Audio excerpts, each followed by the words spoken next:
Salut jeunes piqueurs et bienvenue sur la chaîne de l'infirmier futé. Aujourd'hui on se retrouve pour une vidéo un peu spéciale puisque le soin va se dérouler sur moi. Donc pour ça, lâche un petit like.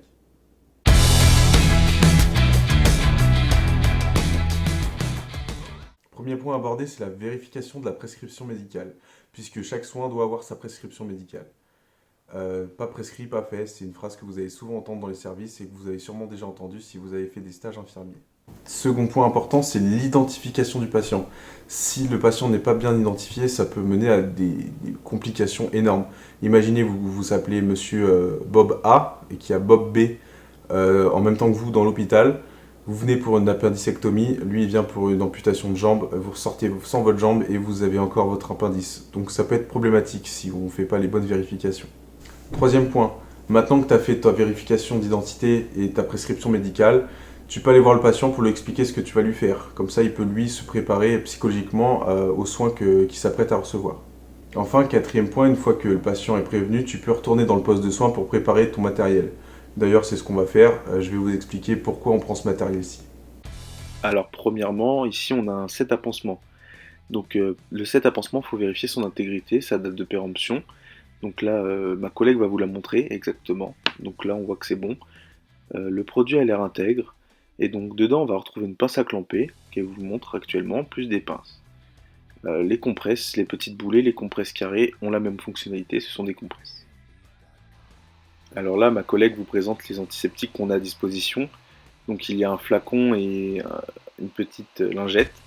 Ils ont la même fonctionnalité puisque ce sont les mêmes produits qui y sont contenus. Celui en bouteille, il faut savoir qu'il faut respecter la date de péremption comme celui en lingette, mais que pour ce dernier, s'il est ouvert, il faut que la date d'ouverture ne dépasse pas un mois, sinon il faut le jeter.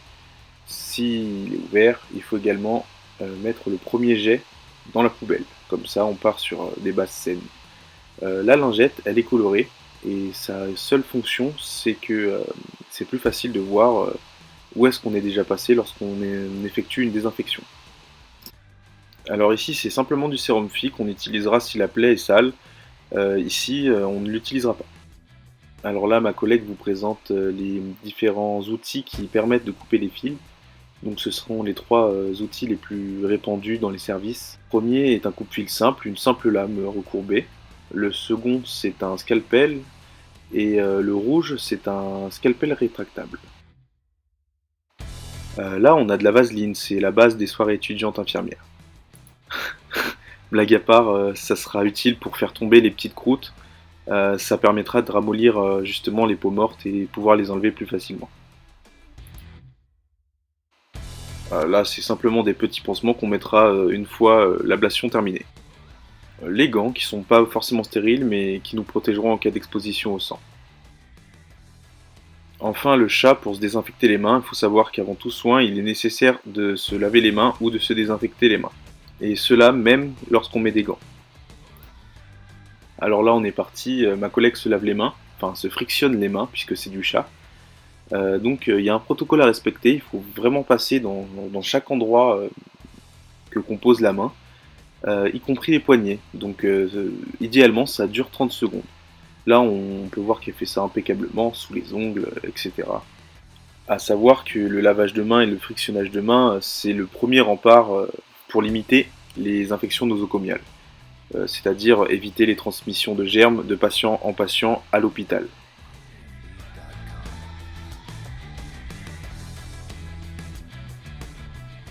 Donc là, le set à pansement est ouvert et ma collègue va vous montrer comment on prend les instruments à l'intérieur. Donc on fait ça minutieusement, on prend la pince.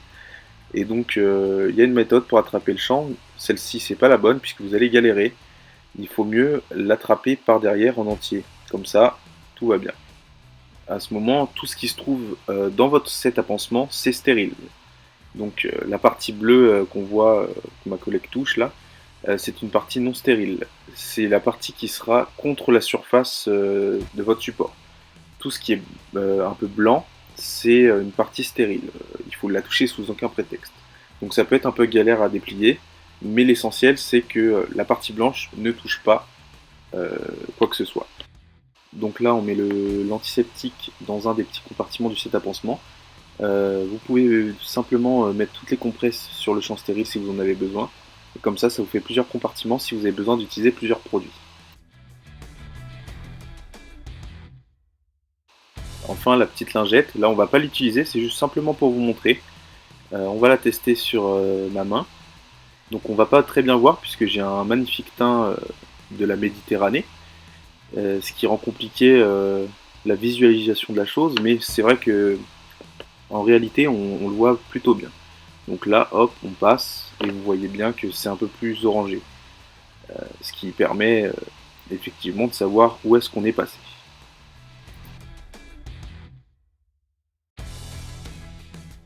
Bon, petite photo du pouce sur lequel on va effectuer l'ablation des fils, vous pouvez voir les petites peaux mortes bien dures, pour ça qu'on va mettre de la vaseline.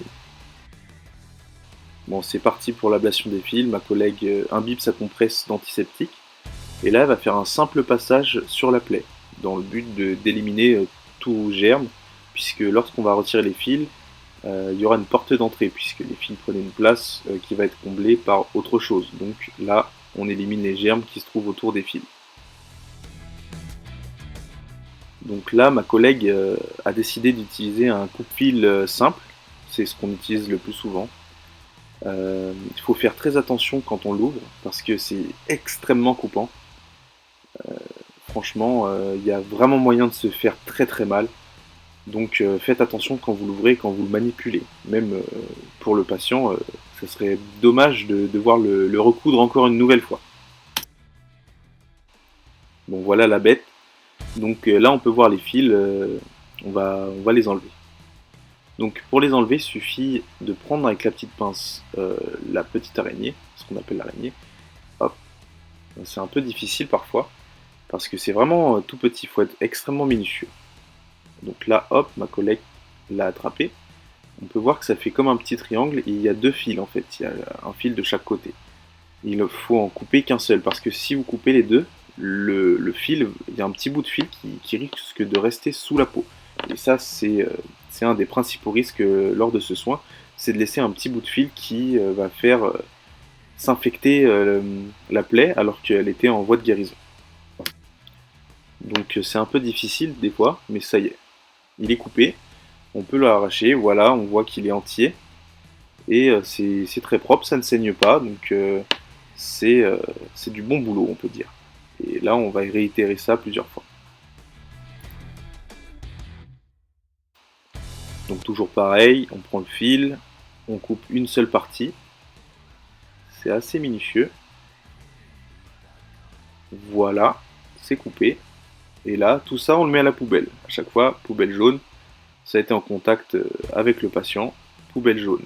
Sac jaune, c'est pas coupant, c'est pas un déchet à risque. Voilà, donc le troisième, hop, voilà. Donc là, les fils sont enlevés, le plus gros du boulot est fait. En ce qui concerne le coupe-fil, lui, il va dégager dans la boîte jaune puisqu'il peut blesser les personnes qui manipulent les poubelles. Donc, hop, ça dégage dans la boîte jaune, on n'en parle plus.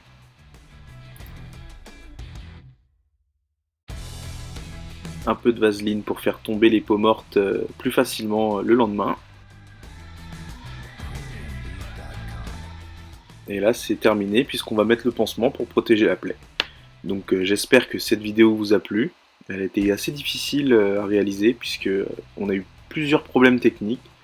Et je vous invite à vous abonner et à la partager si vous voulez.